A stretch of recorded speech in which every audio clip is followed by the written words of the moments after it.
Today's sermon title in the Battle Ready series is Sound of Victory. Sound of Victory. Sound is spiritual. From the beginning, God used sound to shift the world. Let there be light. He spoke and galaxies were born. He breathed and man became living soul. In the natural, sound travels through waves. In the spiritual, sound travels through worship. Sound travels through worship. That's why praise is not an option. It's not if you want to. It is something that is necessary for our lives.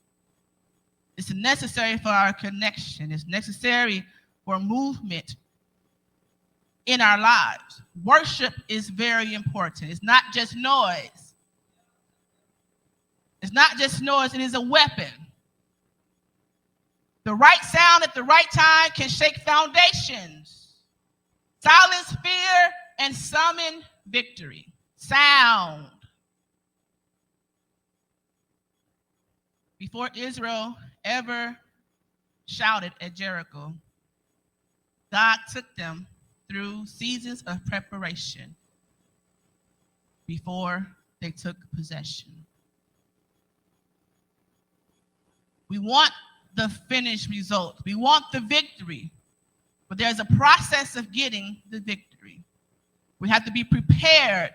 We have to put things into action in order to receive the victory. They had just crossed the Jordan River into the promised land, and after 40 years in the wilderness, Moses was gone. Joshua was now leading a new generation, a generation that had heard about God's miracles, but hadn't experienced them personally. So before they could face Jericho, God had to get Egypt out of their hearts. What they've been, what they're used to, what they're holding on to. He circumcised them at Gilgal, cutting out what was old so that they could carry what was new, what was coming.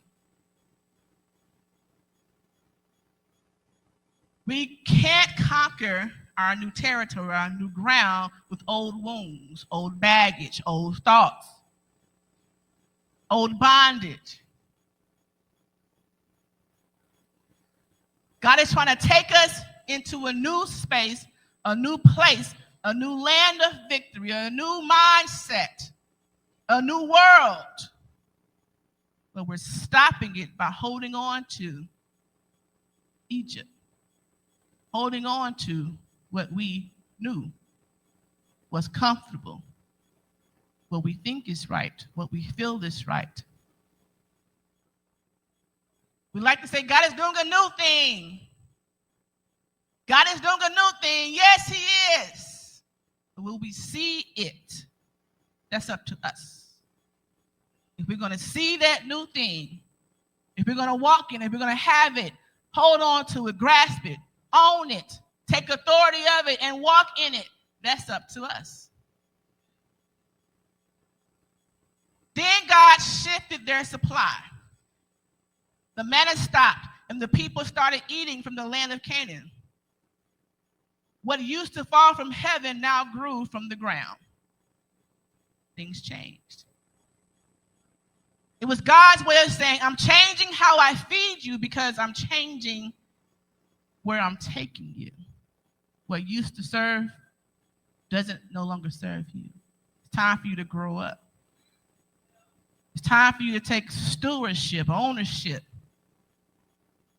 This was no longer survival season. This was stewardship season. Somebody say stewardship season. Stewardship season. We have to take ownership and steward it well. And right before the battle, Joshua was he had a divine encounter. A man with a drawn sword appeared and said, I'm the commander of the Lord's army. Joshua asked, are you for us or for our enemies? The commander says, neither. I am for the Lord. Victory is about us getting to God's side, not God coming to where we are. We receive victory when we go to where he is. I'm going to say it again. We receive victory when we go where he is, not God meet us where we are. We meeting God where he is. We have to come up. We have to grow up. We have to steward and work well what he has given us.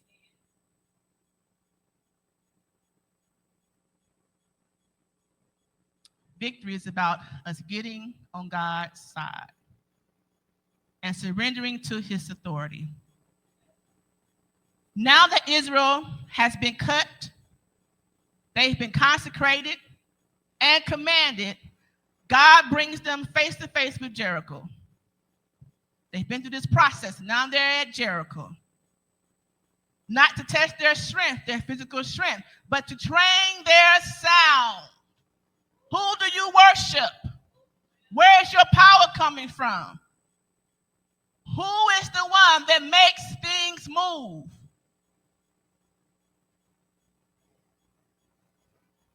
Stewardship, growth, development, no longer being babes, being adults, being soldiers who are ready, battle ready, who are awake, alert, standing their ground, actively walking in it.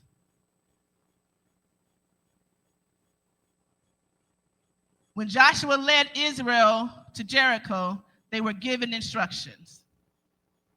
March 6 days in silence. Then on the seventh day, shout. Those are some weird instructions. God, we got this big old huge thing surrounding us and we can't get past it. You want us to march around in silence, not say anything? The tool that we use, our voice that we use to make people intimidated, to cuss them out with, to fix our problems, we can't use our voice. And then you want us to shout. What is shouting going to do for this huge situation? Victory is about obedience.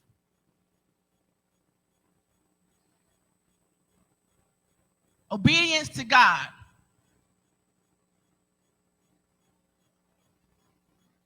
Joshua 2:20 says, when they heard the sound of the trumpet and the people shouted with a great shout, the wall fell down flat.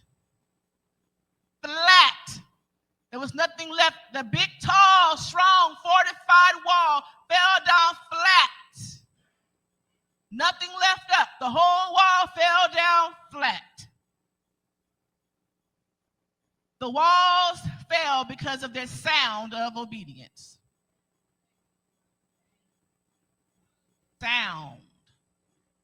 Sound of obedience. But the Lord said to Joshua, I have given you Jericho, its king and all its strong warriors, which means that the promise is past tense.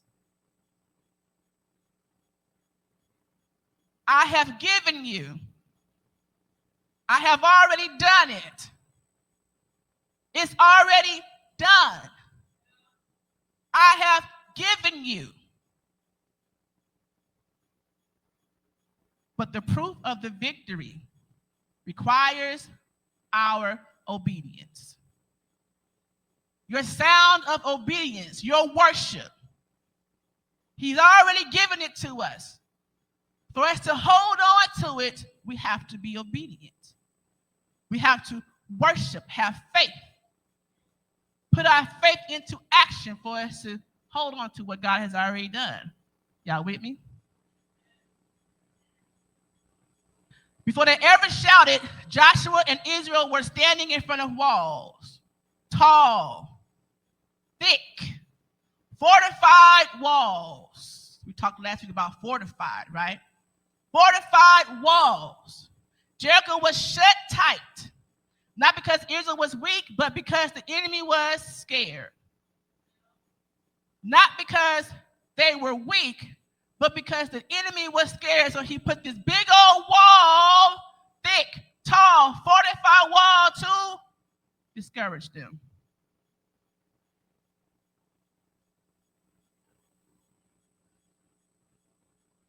Jericho was shut tight. Those walls weren't there just to make them not able to get in. It was to protect the enemy. Because he knew that when they got over it, all hell was going to break loose for them. Because they know that he knows the power that they have. They know who that they have. They have God. So therefore, I'm going to put all this up in front of them to stop them. They weren't just made of stone. They were built out of fear, out of resistance, and out of intimidation. That's the devil trying to fear us, trying to stop us, trying to put things so that it's too much, too weak to fight. That's how it happens in our lives. Jericho walls represent barriers to promise.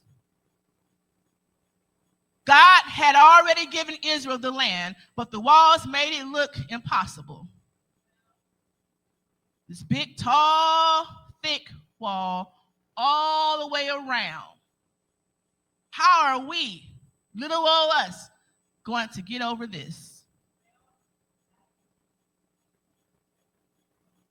So the walls symbolize visible contradictions to what God has promised. God has promised us healing. He's promised us deliverance. He's promised that he's going to take us into a new land. He's promised that he is going to care for us. But what we see in front of us, it is too big. The pain that I feel, it is too much. It's too thick. So it's contradicting what the promise said. This wall, this Jericho, that is standing in front of you, blinding you from the victory. They are the things that look immovable, but are no match for the obedience and faith.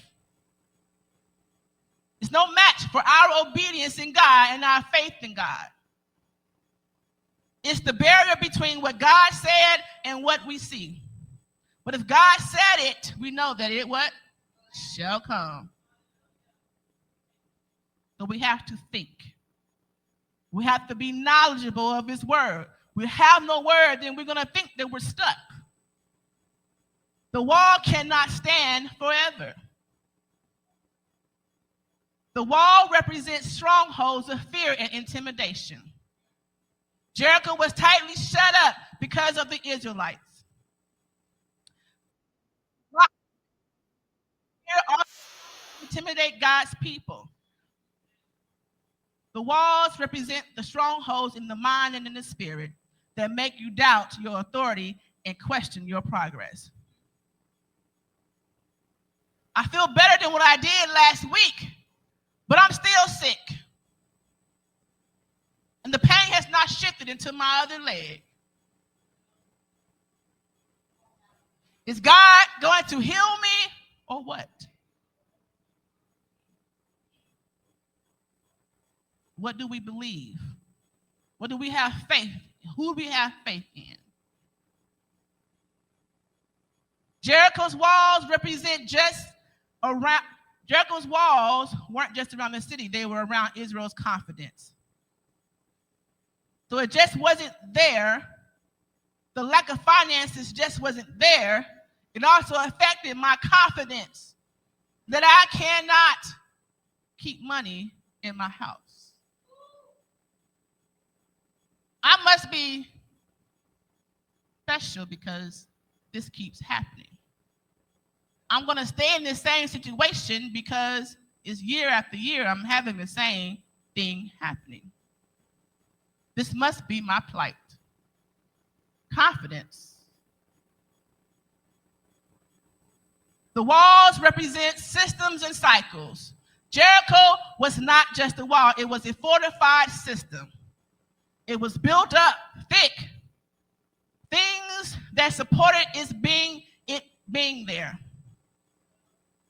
Spiritually, that represents cycles and systems of resistance.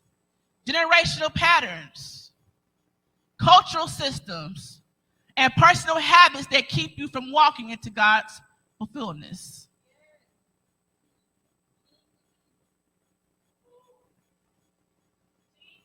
I continue to watch Netflix because this is my only source of entertainment. This is the only thing I have that can bring any joy to me. So therefore, it consumes my day-to-day time. Meanwhile, because I'm focused on watching Netflix all the time, I'm not able to take aside and set aside time to think about how can I bring some more income into my household.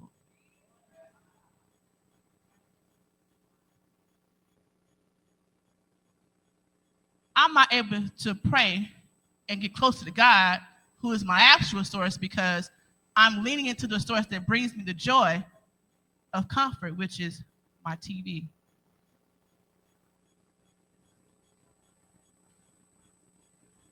Everybody in my family drinks. We are a family of alcoholics. And when I drink, all my problems go away. This is all I know. This is all I see. This is how I know to function. So this thick, fortified wall that has been built up from generation to generation because my granddad did, my great-granddad did. This is what we do as the family. And it's supported because all on TV and every show, everybody's drinking. We're in Wisconsin by all means. Everybody drinks. So it's the thing to do. If I don't do it, then who am I supposed to be? I have to be an in crowd, and I know for sure that this alcohol brings me comfort. It chills me. It makes me relax. It brings me joy. But meanwhile, you're dying. Meanwhile, you're not connecting to your Father. You're not connecting to the one who can bring you true joy, true comfort, true strength, who can build you up, because this fortified wall that has been built up for years and decades and culturally, and I have to do it. And by all means, every commercial has alcohol. Some walls aren't physical, they are generational. There are systems that say nobody in your family have ever made it this far.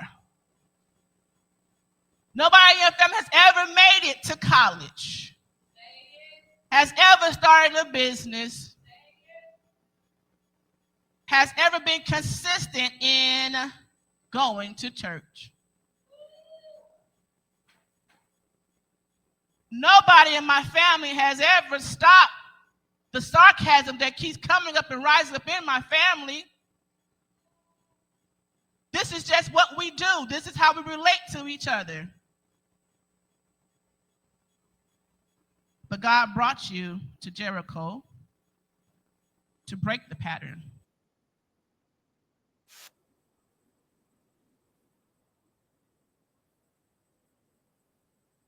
Acknowledging which way we're going to go. He's keeping us in battle ready because he wants us to be ready. He wants us to grow up, be serious, put things into action so that we can not just survive, but thrive and take ownership and victory of the situation of over our lives.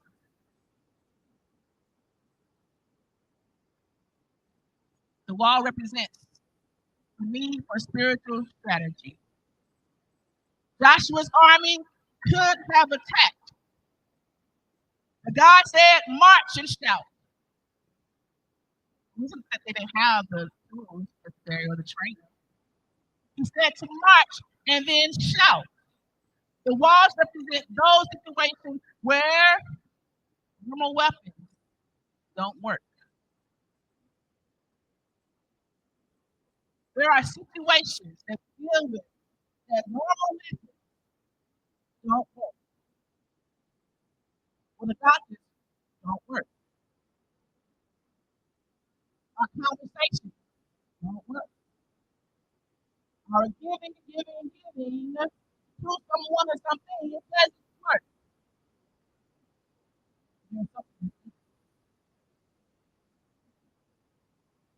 God sometimes allows walls so that you learn how to fight back, how to fight the battle where He wants us to win with worship, with obedience, and faith in Him, with worship, with obedience, with faith in Him,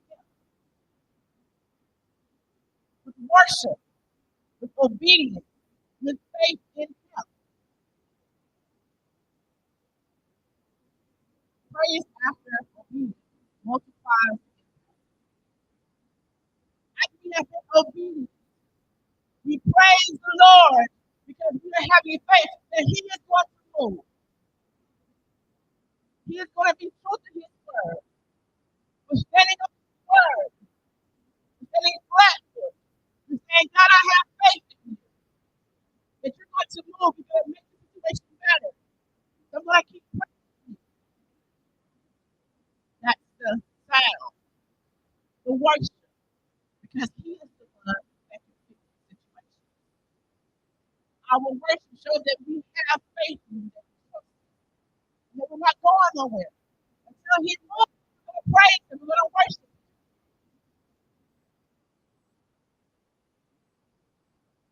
Some of us are walking around the wall.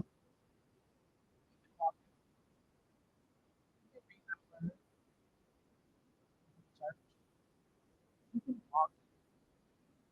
Even now, some of the things that we've heard,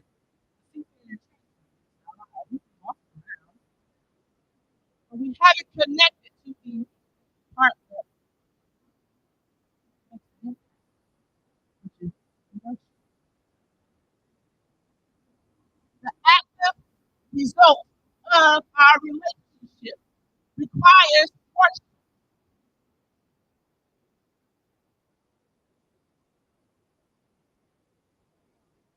Obedience without the expression of worship.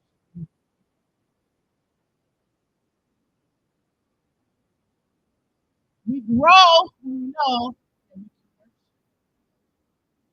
It's one of the times you know that you're growing. You're able to worship. You're able to shout hallelujah. You're able to dance.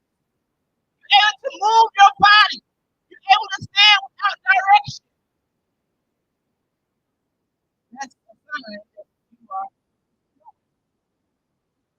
that you are stewarding your relationship. It's not the sign. It's on your journey of growth. The more you worship, the more God is going to show you how to worship. That's when the power comes. When you worship. When you say, get up on your feet. Get up on your feet.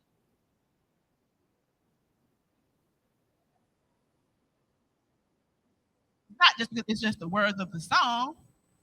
We're helping you to see that we have to worship. We want things to change and move. We need to worship. We need to connect and not just have a lip service. I'm singing a song. It's a good beat. It's a good tune, but I'm not connecting to it. I'm not following through my actions.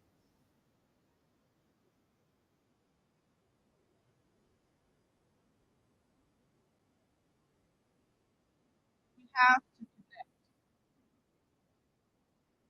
be obedient. Our relationship with God needs sound. It needs worship. Last week we talked about Jehoshaphat and how even before the battle, they was worshiping, they was praising, right? When they began to sing and praise, the Lord set ambush against the enemy. That's what the word says. Even before the battle, when they started to sing and praise, God set ambush. The people who come against them started fighting amongst themselves. God fought the war for them.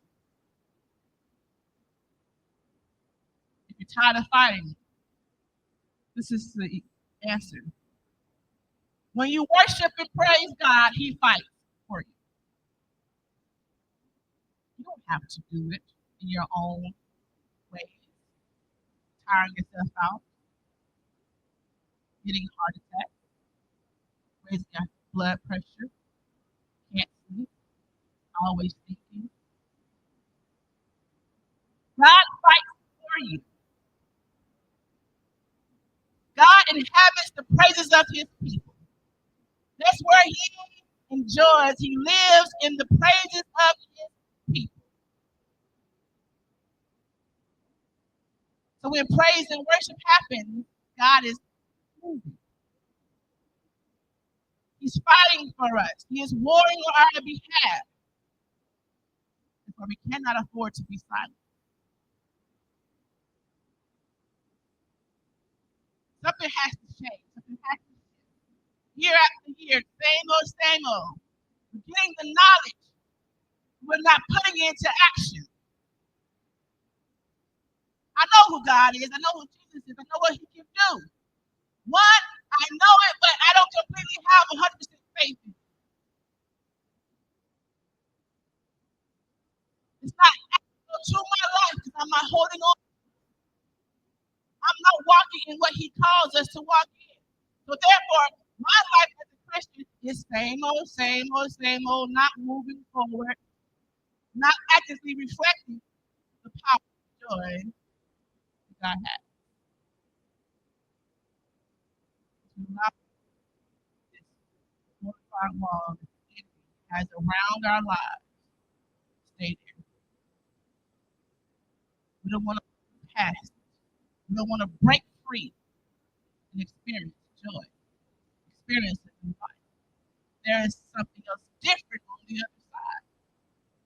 So we don't want to praise, we don't want to worship. We're too cool for that. We're too old for that. We're too stiff for that. We're too tired for that. We're too lazy for that. It don't make sense to me, so therefore I'm not going to do it. It has to make sense to me for me to do something. We don't have the faith it takes to get beyond the fortified wall. Help us, Lord. Worship isn't what you do after the fight, it is what you do to win the fight. So when God do something for you, it's not, oh, thank you, Jesus. In the next few years,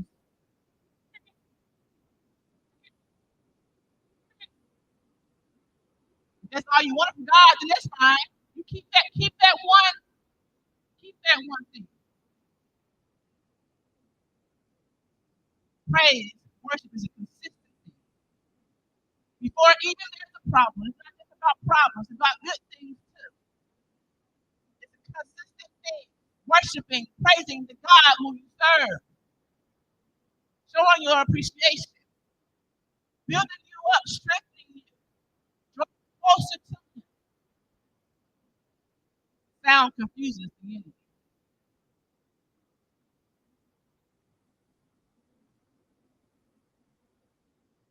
Sound confuses the enemy. When we praise in pain, he's like, what? I know they're in pain. Why are they praising God?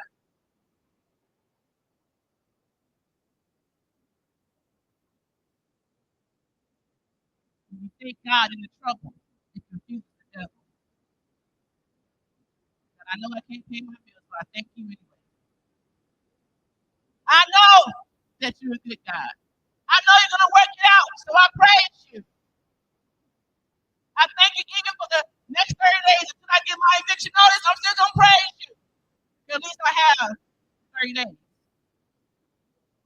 But I know you're going to work it out. You're going to move me to my next. Even if it means moving from this house, my next is greater.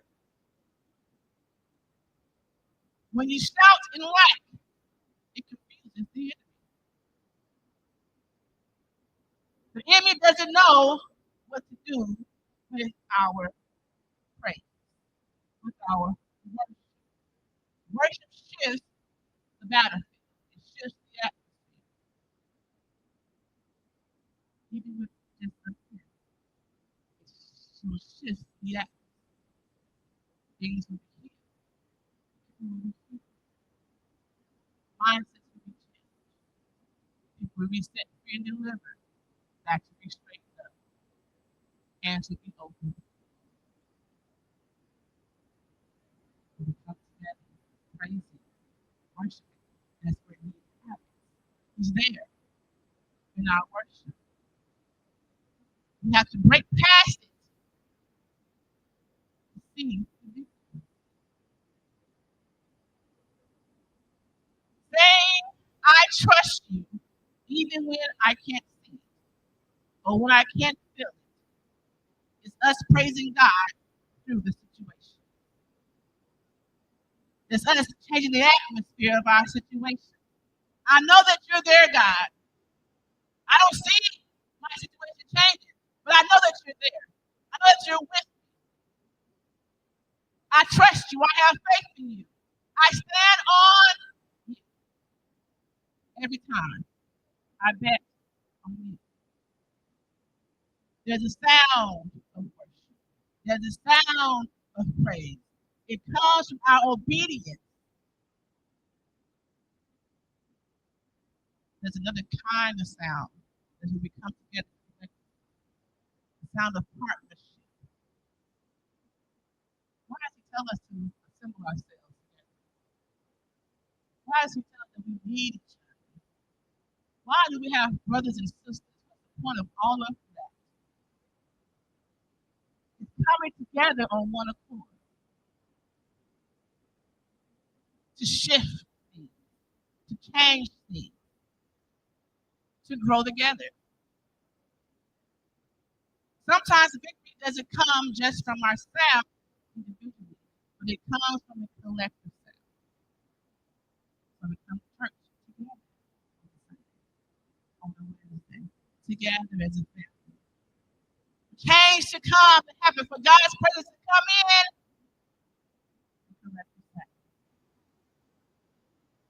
In Acts, Paul and Silas were singing and praising God together. And suddenly an earthquake came, opened the door, and them free. They were praising together. They was in prison together, reaching out to God together. God, we see this wall, but we're praising you. You're going to come to our aid, so we praise you. They were free.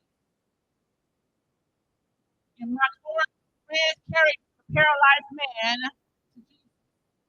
Mark 2, 1 through 5 says, when Jesus returned to Capernaum several days later, the news spread quickly that he was back home. Soon the house where he was staying was so packed with visitors that there was no more room, even outside the door, while he was preaching God's word. Four men arrived carrying a paralyzed man on a mat.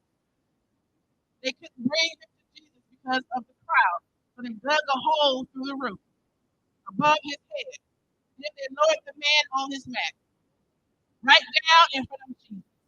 Seeing their faith, Jesus said to the paralyzed man, my child, your sins are forgiven. The man didn't move himself. He was paralyzed. He was carried by people who refused to let him. refuse to let him stay stuck.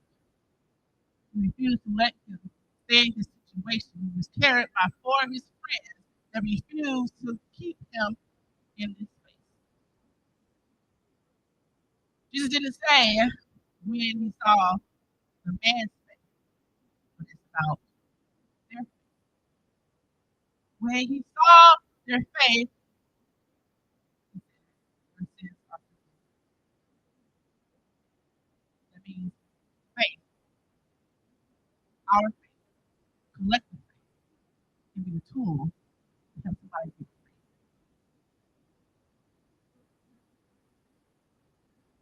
Isn't God good? He sets these things up to where if you can't do it, there's things in place to help you, to help strengthen you on your journey. While you're praying, while you're worshiping, that's why it's so important to know who you have around you.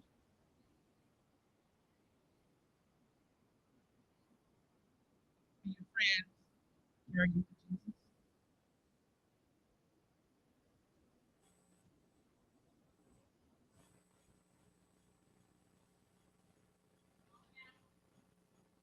Can your friends carry you to Jesus? Are we wasting time being friends with people who can't carry us to Jesus? Friends are the ones who we're close to, hang out with, talk to, spend time with, pour energy into. Can your friends carry you to Jesus?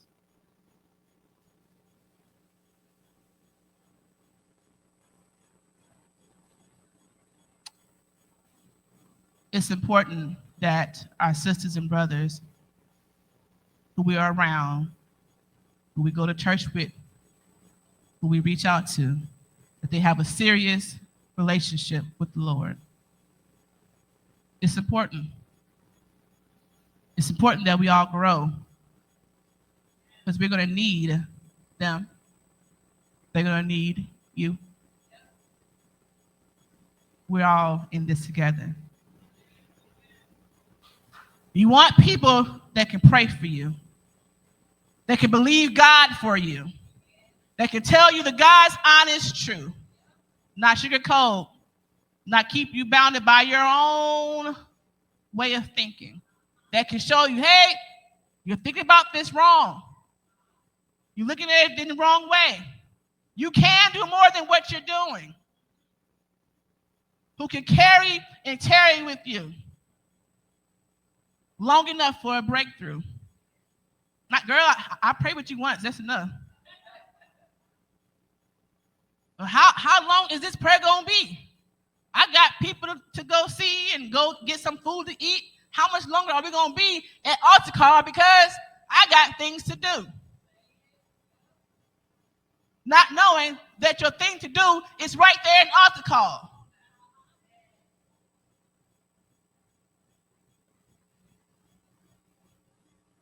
We need people who can point us to Christ.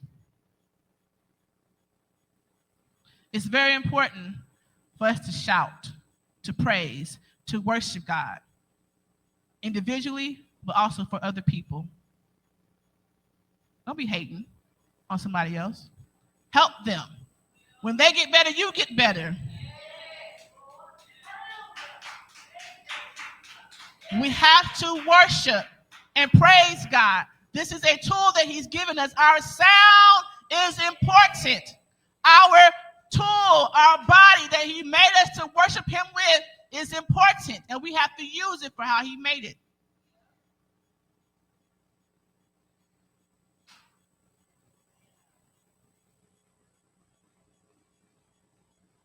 During altar call, during prayer and testimony services, it's important for everybody to zone in. In Acts, they were all on one accord, and the Holy Spirit came. Not 5 people praying, somebody in the back on their phone, somebody over here got an attitude, somebody over here saying, I got things to do.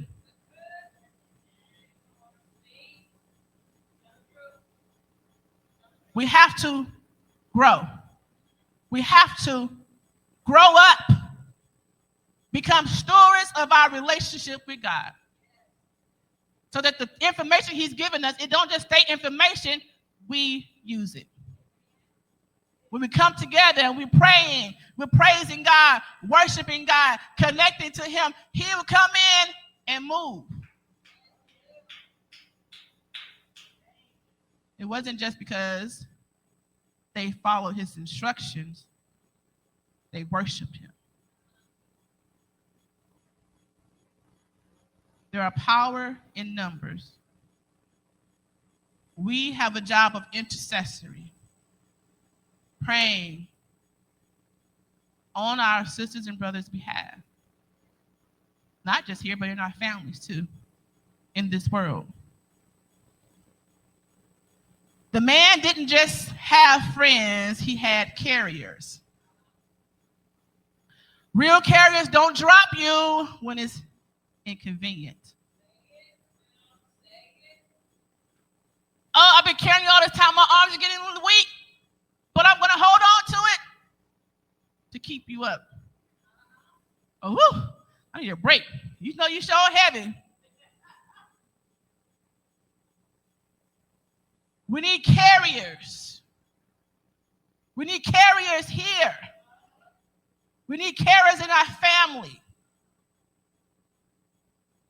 They carry you until you reach Jesus. Not just I'm going to carry you to the doctor's office. I'm going to carry you while you call me and talk to me about your problems. But while you talk to me about your problems, I'm going to always lead you back to Jesus. Because that's where you're going to get your help from. I can't help you. I can pray for you. I can be a listening ear. But to heal you, fix you, not only your personal health issues, but your mental capacity, your perspective, you need God. That's what unity looks like. Unity, a sound of togetherness. One sound. They were carrying him. The house was full. They said, oh, we got to figure out a different way. We got to figure out a different way. Let's go on top of the roof and lower you down. Let's go the extra mile, the long suffering to help you, to get you to Christ. That is the sound of movement, of worship. When you worship God, he gives you ideas. When you worship God, he speaks to you.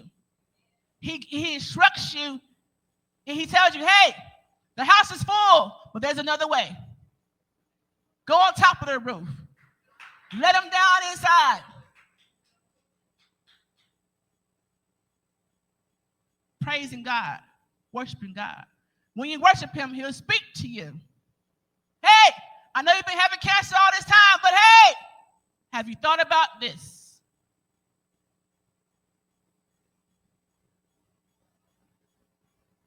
Worshiping God. He's there. He's in our worship. He inhabits the praises of his people. Connecting to God.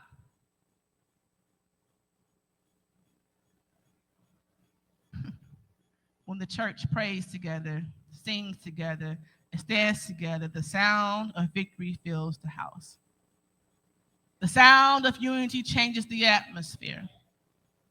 It changes the atmosphere. It's not just we're having service. First, we're going to pray, then we're going to read the scripture, then we're going to have praise and worship, then we're going to do this, then we're going to do that. It is about connecting to our God. It's about worshiping him. It's about staying right there until God moves, until we hear from him, till things change, the atmosphere change. We have to grow up. Amen? I don't know what you all are facing individually. What army has surrounded you like Jehoshaphat? He was surrounded by all sides. I don't know what your Jericho wall is. I don't know what weight you're carrying. But I do know that you're not alone. Because the devil is attacking all of us. That's why God gave us the help, the information to fight against the devil, battle ready, the sound of victory, worshiping God, praising God, being obedient.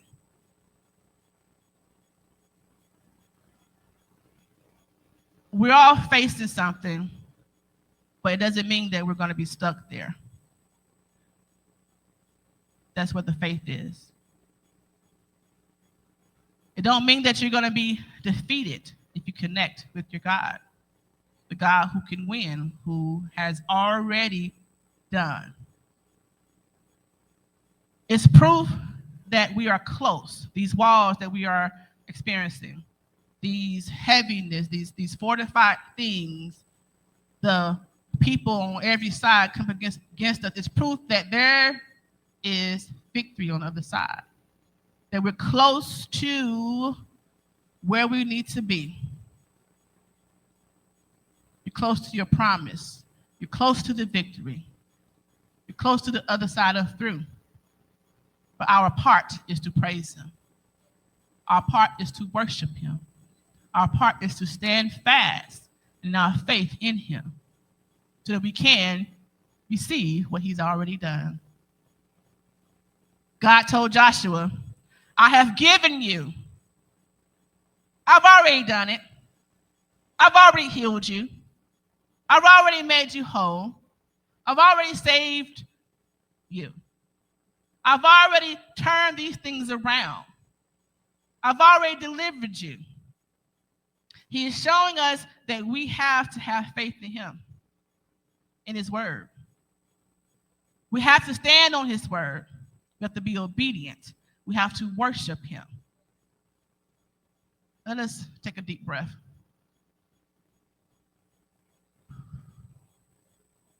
Everybody being obedient. Let's take another deep breath.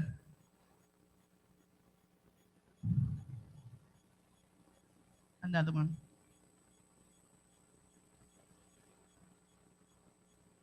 I want you to think about when they was at Jericho, when the thousands and thousands of people was at the wall, and they all made a collective sound. What could that sound like? Can you envision that? The sound that thousands and thousands of people, after marching around in silence for days, and then they shouted together.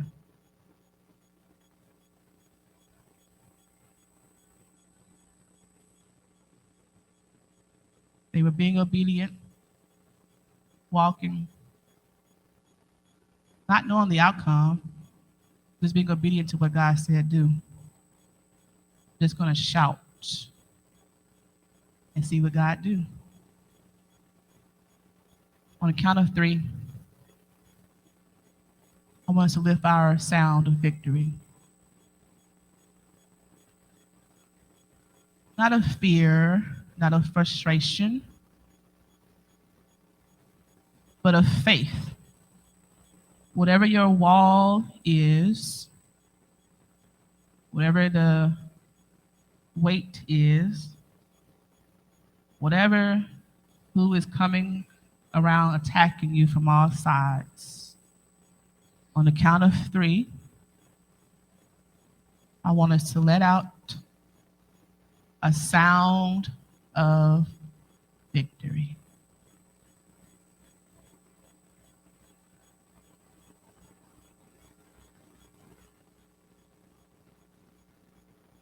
1,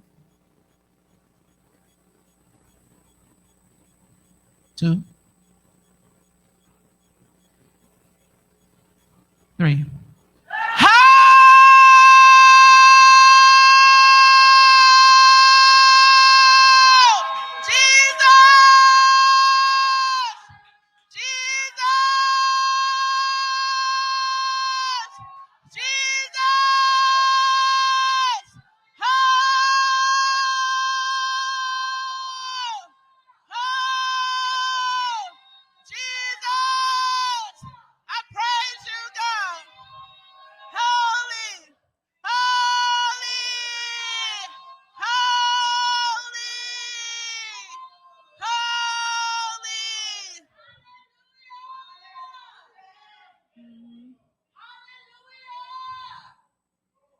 have to be prophetic. I talked about what you're experiencing. What is your wall? What is the strongholds? What is things that's blocking you from getting to the other side? God's given us instructions in this Bible to worship him. Some of you started laughing. Some of you thought it was crazy. Some of you didn't even open your mouth. You have to have faith. God is in our worship. God is in our worship. He is in our praise. He is there. If you want growth, development, things to shift, connect to what he's told us to do. Be obedient. Be obedient. It's a simple obedience is better than sacrifice. How much longer do you want to stay in your situation? How much longer do you want to remain where you are? Obedience is better than sacrifice. Praise God. Even if you can't see it, even if you think that your life is great and you good, you set ready to go to God, there's somebody in your family that's not. And you are the intercessor. You are the one who needs to fight for them, to worship for them.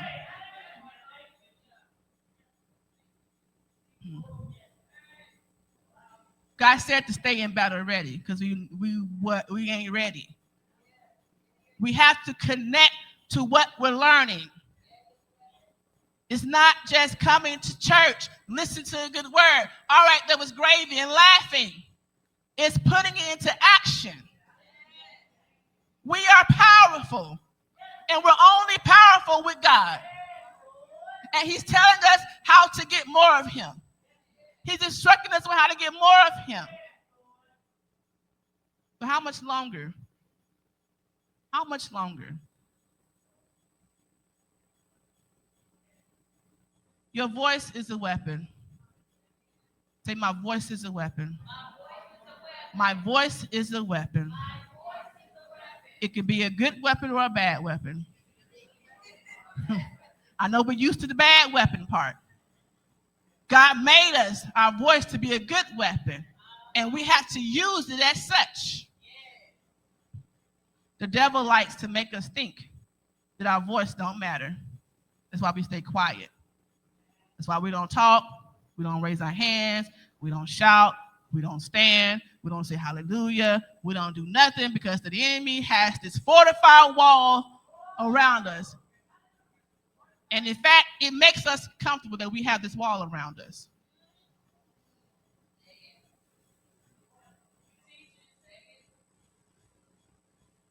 He makes us think that we can only use our voice to tear people down, to get angry or frustrated.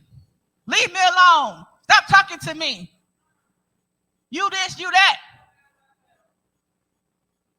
We got that down pat, don't we?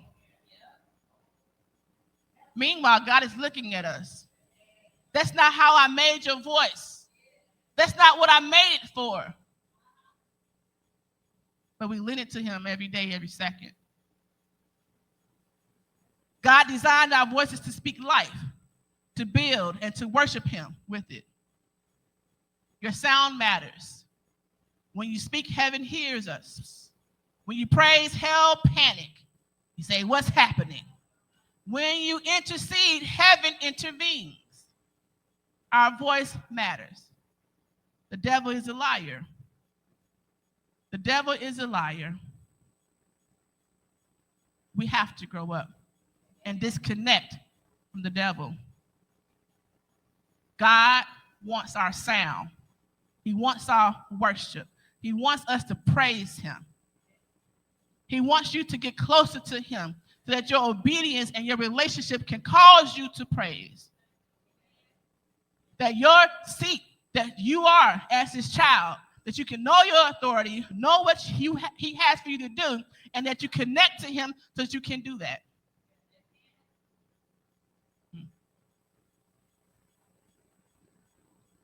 sound of victory. Amen. Let us worship God.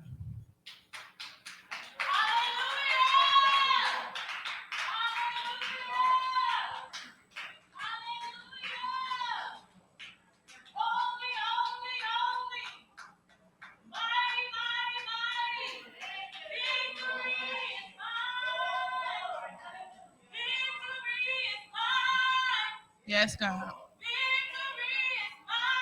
Hallelujah. Holy God. Jesus. Jesus. Jesus. Jesus. Keep in mind, if you're good, then you have other people that need you. Don't let the enemy make you think that you're good. God inhabits the praises of his people, and we have to get used to praising him. This is a safe space. It's a ground for training. This is church. It's like a school. You go to school throughout these years so you get educated on a topic. We're learning about Lord and Savior Jesus Christ, God, the Holy Spirit, and who we are as his children. This is our school. This is where we come to practice, come to learn.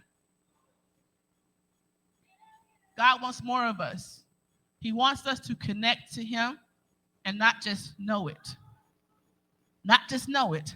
Not just speak it about it. I can talk to you about it, but I'm not using it in my life. There's no fruit. There's no power because I just know it and I just talk about it. I can tell you to fix your life, but I'm not fixing my own. So, Father God, we praise you. We thank you, God, for being a good God. We thank you for being a gracious God, a holy God. We thank you, God, for giving us this word today of sound of victory. Sound of victory. Sound of victory. Sound of victory. That even before things happen, we are praising you. We are worshiping you, God, because we have our trust and our faith in you, the one who can fix and solve all our problems, the one who can heal us, make us whole, and lift us up, and to keep us on the right, narrow path, oh God. We praise you and we worship you, oh God. We thank you, God, for this word, oh God, of victory and sound. Restore our sound, oh God. Restore our sound. Help us to use our voice how you intended for us to use it. Help us to detach from the enemy, detach from our selfish ways, detach from myself, and to use our voice to uplift, use our voice to praise you, to worship you, to fight battles, Father God, with it, to fight against the enemy with it, oh God, to speak life into people, to speak life into ourselves, oh God, that we are your children. We are your children, and we have the victory and the power and the authority to do so, to fight against the enemy because you are our Father. Help us, oh God, to know who we are, to walk in it, and not just have head knowledge and talk about it, but to use it, put it into our lives, and activate it. But God, you are holy, you are worthy. We thank you, God, for your Holy Spirit that is helping us, Father God, this day. We pray, Father God, for your victory. In Jesus' name we pray. Thank you, God. Amen. Holy, holy, holy. We praise God Almighty, for he is worthy to be praised. He's a loving God. He loves us so much to say, stay right there. Stay right there. Stay right there. I need them to come up more. I need them to come up higher. He loves us that much. So let us hold on to it. Take heed to it. Amen.